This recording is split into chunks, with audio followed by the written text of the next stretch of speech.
नमस्कार दोस्तों, भी एक्टिव ज्ञान यूट्यूब चैनल में आपका दिल से स्वागत है। आइए भगवत कथा में जानेंगे श्री कृष्ण जी का दावा अग्नि भक्षण। इतनी कथा सुन राजा परीक्षित ने हाथ जोड़कर श्री सुखदेव जी से कहा, हे मुनिवर, कालिया नाग और गरुड़ में क्या बिगाड़ था जिसके कारण वह रमणीक द्वीप छोड़ यमुना के एक कुंड में आ बसा था? कृपा कर उस वृत्तांत को मुझे सुनाइए। श्री सुखदेव जी बोले, हे राजन, गरुड़ जी अपनी माता के बैर को समझकर जो सर्प उनके सम्मुख पड़ते थे उन्हें काट देते या निगल जाते थे, और जब पेट भर जाता था तो भी उन्हें मारकर ही छोड़ते थे। इससे व्याकुल होकर वासुकी आदिनाग ब्रह्मा जी के पास गए तो उन्होंने गरुड़ को बुलाकर सर्पों से मेल करा दिया। तब से गरुड़ प्रति अमावस्या को उन सर्पों से एक बलि लिया करते थे। परंतु कद्रु पुत्र कालिये ने गरुड़ को कुछ न समझा और न कभी अपना भाग ही उनको दिया। इससे क्रुद्ध होकर गरुड़ जी उसे मारने दौड़े तो उसने उनसे युद्ध कर लिया। कालिया नाग ने और गरुड़ का भारी युद्ध हुआ। उसमें गरुड़ के पंखों की मार से अत्यंत व्याकुल हो कालिया नाग भाग चला और यमुना जी के इस कुंड में आ छिपा, जहाँ गरुड़ का प्रवेश निषेध था।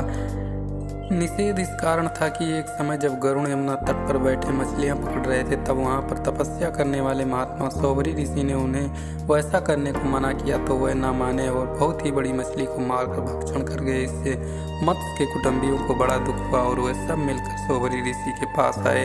अपना दुख कहा। ऋषि को बड़ी दया आई। उन्होंने क्रुद्ध होकर गरुड़ को श्राप दे दिया कि अब यदि यहाँ भी आवेगा तो काल तुझे चवर्ण कर जावेगा। ऋषि के इस शाप को कालिया नाग के अतिरिक्त कोई अन्य न जानता था। इसी के निर्भय होकर कालिया वहां जा बसा और गरुड़ उसका कुछ न कर सके। हे राजन, उधर कृष्ण को पाकर सबने चेतना आ गई और नंद, यशोदा, रोहिणी, बलराम सहित समस्त गोपियां और गोपगण आनंदित हो गए। ब्राह्मणों ने नंद को आशीर्वाद दिया और नंद ने उन्हें भोजन करा, दान दक्षिणा दे संतुष्ट किया।